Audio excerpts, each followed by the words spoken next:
Hey everyone, it's Andrea. This is my diary for October 31st. Happy Halloween. I decided to make a little script, a little theater piece about some of my last experiences to try to show you what I mean by memory and navigation, layering together memory as being part of the world, and also something Phil said about maybe memory is the world, and something Tristan asked me to do about trying to give an example of what I meant by memory and navigation. So I'm traveling and I can't talk, as you can tell. You can probably hear all these sounds around me.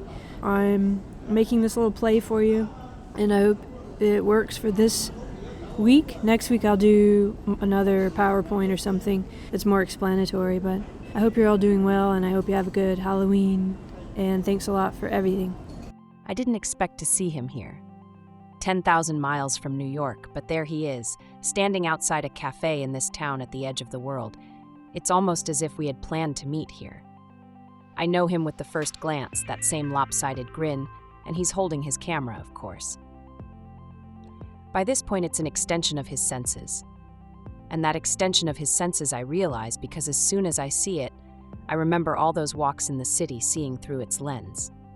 The details of the city came alive as we focused on what I would have otherwise just walked past. Wow, here you are. Well, come on, let me show you my neighborhood. He raises the viewfinder to his eye, frames the street ahead, then lowers it again. The light's perfect right now. And just like that, my body remembers the pace we fall into. His stride just slightly longer than mine, so I have to stretch a little, wake up a little. We used to walk like this down Broadway at 2 a.m., him stopping every few blocks to frame a shot, a fire escape, a bodega cat, the way shadows fell across steam rising from a manhole. He taught me to see the city in thresholds and angles. Walking with him was never just walking, it was composing the world. Here, the streets are older and the materials are nothing like NYC. My ankles adjust, but the rhythm, it comes back like a song I haven't heard in years. He pauses, lifts his camera. A woman crossing the square with groceries under her arm. Click. He's already moving again. We're navigating 3 cities at once, I realize. The one at the edge of the world here in front of us. The New York we're carrying, and the city of us, this specific friendship with its own geography. The shortcuts only we know. The way I can tell when he's about to stop and shoot something before he even slows down. The way he knows I'll want coffee soon, before I say it. This is its own landscape, built over years, and we're walking through it too. He's telling me about the bridge ahead, about how he came here as a kid with his father, how every morning he crosses it on his way to work. But he's also telling me through the camera how he frames it differently depending on the season, where he stands to catch the castle in the background. It's never the same bridge twice. Different light, different film. I'm listening, but I'm also 20 again, and we're crossing the Brooklyn Bridge in winter, and the wind is making my eyes water, and he's explaining something about how bridges hold themselves up through organized falling. How the frame chooses what matters, how every composition is a decision about where to stand, what to remember. I'm in both places at once, but I'm also somewhere else. I'm in the essay I'm writing about architecture and belonging. I'm in the poems I read on the subway, the books I underline with pencil on my way to and from work at the bookshop. All of these memories are there layered and arising as we walk. Stuff I have not thought about in years and did not know I still remembered are brought alive in the relation of this moment. They are this interaction, or one fractal of it.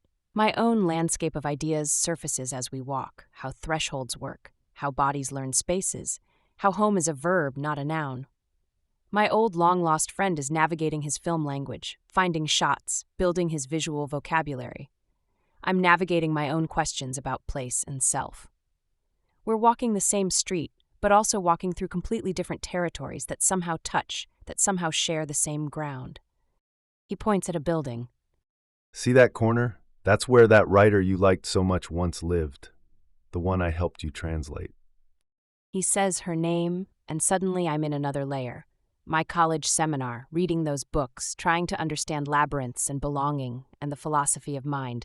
I'm 20 again, underlining passages. I'm here now, standing where this writer once stood. All these rooms exist at once, opening into each other. It's all unfolding and part of this interaction and place and relation and the words we speak. Memory isn't something stored away. It's not filed in some cabinet in my head. It's here, in the way my shoulder almost brushes his as we turn a corner. It's in the question my feet ask the ground, "Can I trust you?" And the ground answers, "Yes, try me." This is new stone, old rhythm, new language on the signs, old friendship in the silence between our words. There's a pattern we have. He walks slightly ahead, stops, waits for me to catch up. It's our choreography. He did it in Central Park when I was trying to decide whether to quit my job. He did it on the High Line when my father was sick. He's doing it now, and I hear myself saying, "I'm scared I'm forgetting how to be surprised by things." He doesn't turn around. He lets the sentence hang in the air between us, walk with us for a while. This is also part of the pattern, the rhythm of when to speak, when to let silence do the work. Finally, he says, You're here, aren't you? You showed up. Maybe it's a dream, but maybe not. It is all memory and present in a city you've never seen. Surprised I was standing outside that cafe, but also you knew it. He's right, but he's also navigating his own version of this moment. I can see it. He's thinking about a film he wants to make about return and repetition. He's composing shots in his mind, his personal landscape of unfinished projects and half-formed ideas. We're each walking through our own interiors while walking together through the exterior city. And somehow these landscapes don't cancel each other out. They layer. They harmonize. He points to a small door. Best XYZ in the city. He says, I don't know what XYZ is, but I'm already tasting it through his memory, through the way he says it and describes it to me as a memory from his childhood and the way his mother baked it for him, here in the city on the other side of the world. I shot a documentary scene here last year, 10-hour day. The baker kept feeding us. The sign, the way light falls through the doorway. He's mapped this city not just by walking it, but by filming it, every location scout, every setup, every angle. His body learning the city's geometries, its moods at different hours. I'm mapping it differently.